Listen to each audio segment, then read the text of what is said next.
Cap analysis. We've talked about cap a lot, and in fact, we've talked about cap that much that I'm no longer even saying cumulative accuracy profile, because I am assuming that you're entirely comfortable with this abbreviation and the whole term and what it means. So let's see how to analyze the cap. As we've discussed, there are three lines that are important on the cap curve. The blue line, which is the random line when you select your samples at random. The red line, which is our model line, and different models will have different red lines, but basically it looks something like that. And the gray line, which is the perfect model, or when you have a crystal ball, when you can select all of the future churners or purchasers or whatever action takers, and you can select them right away on the dot without even selecting one single person that you don't want to select. And so these are the three main lines. And how do we analyze this cap curve? We already know how to build it, but what can we derive? What insights can we derive from here? Well, it's kind of intuitive that the closer your red line is to the gray line, the better your model. The closer it is to the blue line, the worse. So how can we quantify this effect? Well, there is a standard approach to calculate the accuracy ratio. And to calculate the accuracy ratio, you need to take the area under the perfect model or the perfect line, which is colored in gray here and is called the AP. And then you need to take the area under the red line, which is colored in red here, which is AR.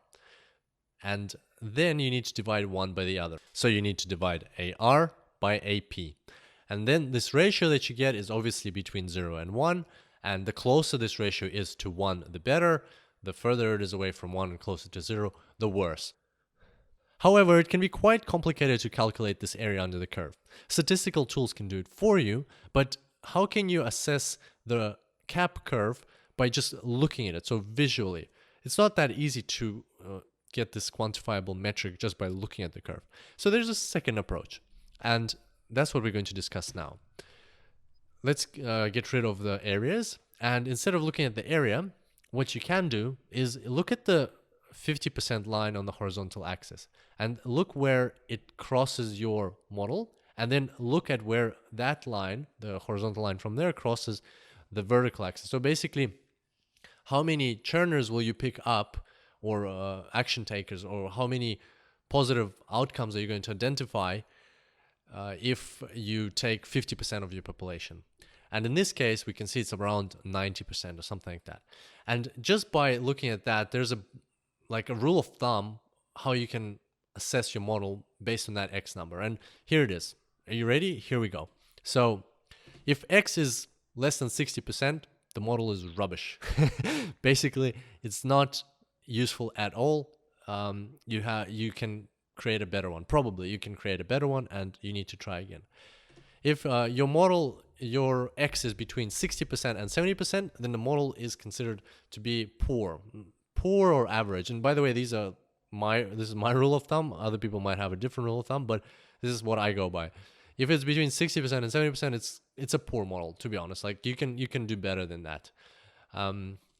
If X is between 70% and 80%, that's a good model. That's already where you should be aiming for. Anything above 70%, that can deliver good quality insights to the business and actually deliver value. Anything between 80% and 90%, like we see here, is very good. It's extremely good. If you can get a model over 80%, that is an amazing result. And anything above 90% up to 100, that is just too good.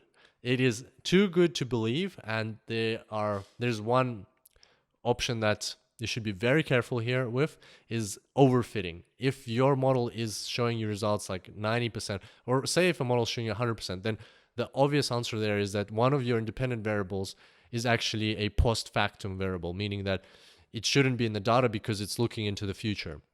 The person who supplied you that variable forgot to take it out, or forgot to explain to you that their credit score actually is turned into 0 after they leave the bank, and therefore everybody with a 0 credit score obviously has left the bank, and therefore your model is picking them up like it's super easy.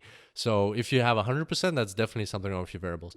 Even if you have 90 to 100%, you have to check that there could be some forward-looking variables. The other thing is overfitting. You could be overfitting your model, and what that means is that your model has been so well fit to that specific data set that you supplied it, that when you that it's just heavily relying on the anomalies in that data set. And when you feed it a new data set, like in a month time, or something like not training data, not the data that you trained your model on, and we'll talk about this a lot more actually in the coming tutorials, but so if you feed this model some data that you want to actually predict on, then it will crash. Well, it won't crash. It won't perform as well. It will perform, at the 60% mark or something. So that means your model is overfitted, and be very careful about that. We'll talk about overfitting more. In fact, in the coming tutorials, we will learn how to avoid that problem.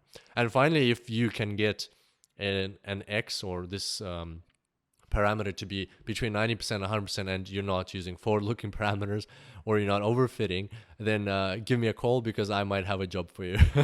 People like that are rare, and I have a lot of headhunters looking for people who can do modeling like that. So definitely keep that in mind.